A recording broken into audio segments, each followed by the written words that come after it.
Hey everybody, welcome to another painting review here at the Darrell Crow Studios. It's my pleasure, I'm Joe, and it's going to be my pleasure as always to introduce to you the one and only renovated Darrell Crow. He'll be here in a second. Today we're going to do some great reviews. We're going to actually focus on Patricia Duhon today. She sent us some marvelous paintings, so Darrell's going to do a nice critique about it. So I hope you enjoy it. I'm going to turn you over to Darrell. Okay, well right here we have one of Patricia's paintings. This is a beautiful seascape, and let me tell you what I really like about this. Look at all of these clouds up here. They're soft and gentle, very realistic. I love what she's done with them, and they go from up here all the way down to the horizon level. And then over here she's got a nice jut of land that's coming out. And then look at these big, beautiful palm trees right here. There's a lot of details. Look at that. You can just see those palm tree bark as it's coming up, and they're going in the right direction. It's just really a nice job. And look at this lighthouse that's right over here. Okay, she's done a very good job. Look at the base of the lighthouse. You can see the building. And everything is sitting on a cliff. And then look at the rocks that she has coming in right at the beach, the lower beach part. And so I think what you're really seeing here is a nicely planned painting, Patricia. Okay, now what can we do to make this a little bit better? Okay, well the very first thing I would say is let's not forget the light, okay? This is a nice, bright, sunny day. And so I would take a little bit of yellow ochre with some white and a liner brush, and I would touch up some of the edges of the palm leaves, okay? And I would just make it just glisten a little bit. The second thing I would do is I take a little bit brighter titanium white and perhaps a little tiny bit of cad yellow. And right over here on the clouds, here or there, kind of forming your eye to go and get caught by the palm tree. So you want your eyes to go from clouds to palm trees, and I would brighten up just, I would say 1/4 inch of the clouds, no more than that, here or there, just so you can capture that eye and move it right down to the palm tree. And then the very last thing I would do is brighten up that splashing wave. Technically, you've done an excellent job. We really couldn't improve on it. And I do know that these photos are not that clear, but we work with what we get. But I still thought this was such a beautiful painting that we should review it.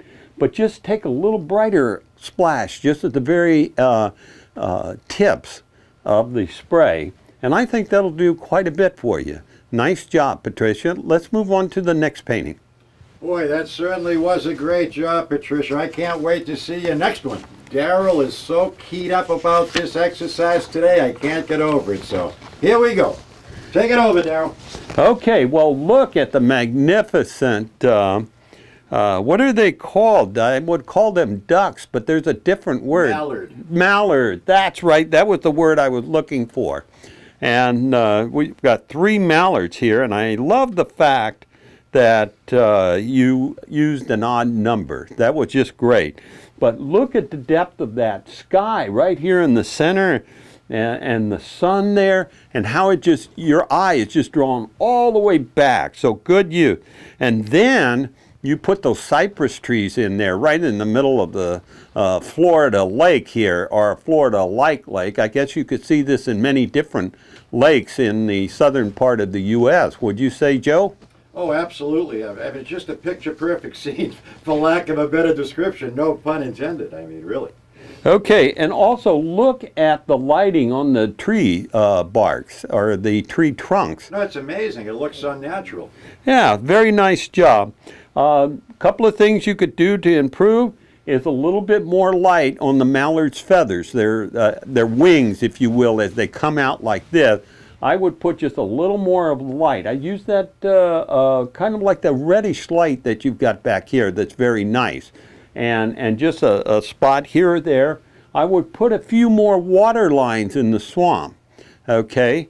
And in the front, you see this rowboat that's here? It looks like the wrong size, okay? The mallards are bigger than the rowboat. So that's the only thing that I would say, if you improve those in your future, be very, very conscious of the perspective that you have there, where you have a mallard flying over that's bigger than a rowboat. Normally, you can put many mallards in a rowboat and not one rowboat per mallard.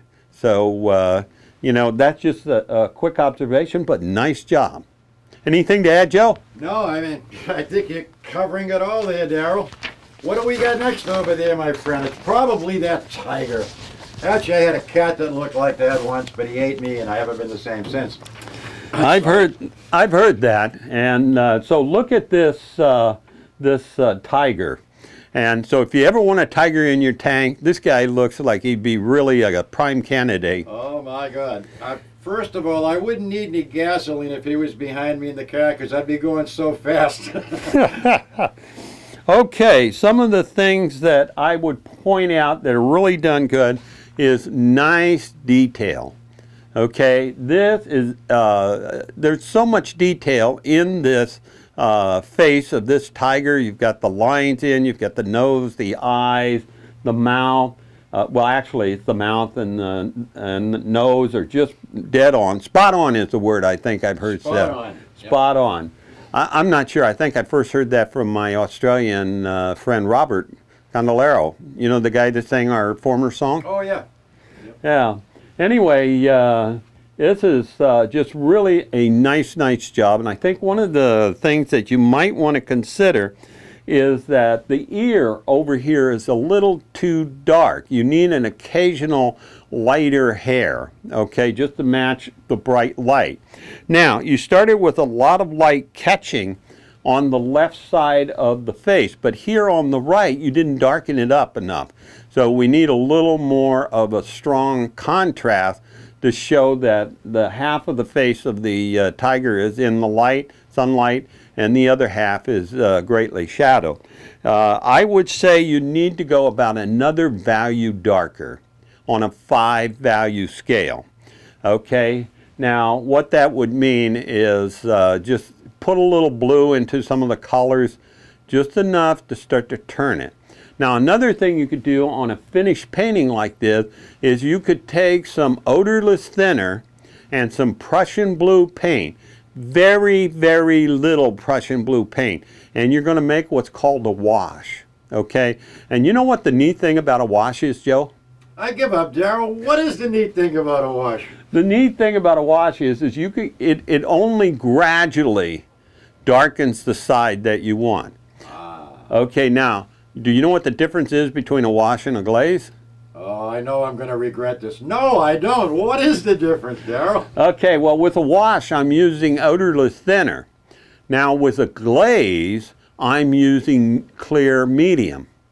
And what this means to an artist is that the wash is if you're not trying to put a shine on your painting, okay? But if you have the medium dry on this right side, then that's going to glaze a little bit. What it means is you just put medium here on the left side to match the glaze. So if you're looking for a real shiny finish on your painting, then glazing is a good way of going. Now some artists tell me they use up to 27 glazes, but you've got to be really practiced at doing that. I would suggest doing just 1 or 2 to begin. But washes I like because you really don't have to worry about the areas you're not washing. You worry only about the areas that you're darkening up. And then in this particular case, I just darken up the right side. I would let it dry, and then what I would do, Patricia, is check to see if it's a strong enough contrast. And if it isn't, then go ahead and add a second coat. And you can add coats and coats and coats of washes without being too concerned. So that's one of the nicest ways, rather than going back in and mixing color to make it darker. You actually preserve your original colors quite nicely there. Okay, well, I think that's a couple of good things that give your tiger a little boost in the tank. My only suggestion, Patricia, is when you're doing all those changes Darrell recommended, please make sure the tiger's asleep. What do we got next over there, Darrell? By golly. Steamboat. Okay, she's got a steamboat. Look at it. Isn't that amazing? Oh my God, it sure is. Wow. I love this scene. I don't know which one of my videos you copied this from because I didn't know we ever did a steamboat. No, I'm joking. I love it when a student takes the initiative to go do new and new materials, because my job is merely to teach you how to paint the fundamentals and the basics and hope that you can do things like this. Patricia, I just love this. I like the fact that your sky is very bright here at the horizon and gets so dark as you move out. That was a good job and a great effect. Now, I got to tell you, this steamboat is not far from the mallards. Did you know that? In what respect are we bringing that? Look at those. Oh, wise one. Look at those cypress trees with the hanging moss. Ah. Yeah, I can, and you know, this is what when you kiss a mallard, this is the beautiful woman you turn into, or the mallard turns into. I'm just going to leave the cough as my response. Oh no, you wouldn't do that. Nice job on the railings down here. And this is where I say you've got the perspective right between the steamboat and the young lady here. And so this is where I agree with your perspective, Patricia. So it's really a nice job. Now I'm going to surprise you with a statement, okay? I wouldn't change anything about this. Just a nice job. Is this the Darrell Crow saying don't change anything? This is me saying don't change anything. Oh, good job. Patricia, you really outdid yourself on that one. I've never heard him say that. Wow. Congratulations. Okay, well, a bucket of pansies is next here. And as you can see right here, Patricia, there are a few things that are just perfect. I love your bucket, and you did an amazing job on the pansy. I just wish the photo was better so everyone could really see how well you did. Okay, now this is set in a landscape environment, so you brought together two different techniques, floral technique and the landscaping techniques, and you've done a great job. It's a pleasure to review paintings like this. Now, a couple of things that you could do is notice the butterfly here, okay? The body is disappearing into the background. So I would do something probably with highlights around the dark body to just kind of pop out that butterfly so that we can really see what it's doing. The other thing too is look at the shape of your flowers as a bouquet. Okay, it's just like perfectly round, if you will. I'd move a couple higher, and maybe I would have one leaning over one side of the bucket, okay? Just to create a little bit of an interest. Right now, this is a beautiful painting, but that shape is boring, and I know you don't want a boring one, so pop it out. Remember, nobody watches the military march because it's cool. Okay, it's just a celebratory thing, but they're all uniform, so you wouldn't spend more than a few seconds looking at it. But we want people to spend hours in this painting. So you'd be like the early Americans. We were all over the place. Okay, and I would say just doing those couple of things would improve that painting quite a bit. Well, you heard it here first. Let's go on, old wise one. Well, I don't know about the old wise part. These are just my feelings. I was half right, old. I mean, you know. All right, we'll go on. And look at the painting that she has here. It's hummingbirds and honeysuckles. And as you can see, what a magnificent job. Oh, it sure is. And I wish I was just as good with the hummingbirds as you are, Patricia. And you got a couple of little irises down here, but I love the honeysuckles that are coming up over here. And the only thing that I might suggest is that when you're doing the flowers like this, is you've got a lot of them in bunches of 4s or bunches of 2s or bunches of 1. I would make them more odd than anything else, because for some reason the statistics have shown that the odd numbers of elements within, you have 2 stalks, and see up here you've got 4 honeysuckles, then you've got 1 honeysuckle, then you've got 4 honeysuckles, and then you've got 4 honeysuckles. So I would do a little bit of a couple of odd things. And you have one hummingbird, which is good. And then over here, you did right with is the 3 iris, okay, the 3 bearded iris. And those are really great. And basically, overall, this gives you a feeling of old-time American art. You know, when people were doing a lot of paintings and they were going on wooden furnitures, they were decorated on doors and so forth.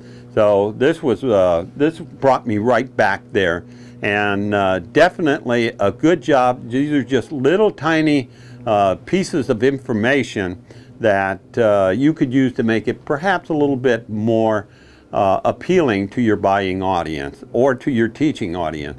So Patricia, great job. It was such a pleasure reviewing these paintings for you. So we'll see some more paintings from you, right? Well, Patricia, I just want to take this opportunity to thank you, and I hope all of our students really learn from your expertise. You did a wonderful, wonderful job. Please keep the pictures coming. We look forward to doing it again. So, for this week's episode, this is Joe thanking you, Darrell Crow, for another marvelous review. You guys take care. We'll see you next week. For now, goodbye from Darrell Crow Studios.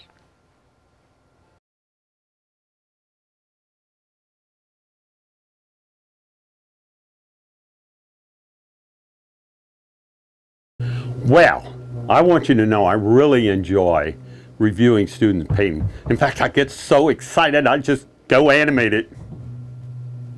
Cut. All right. Where do you see this effect?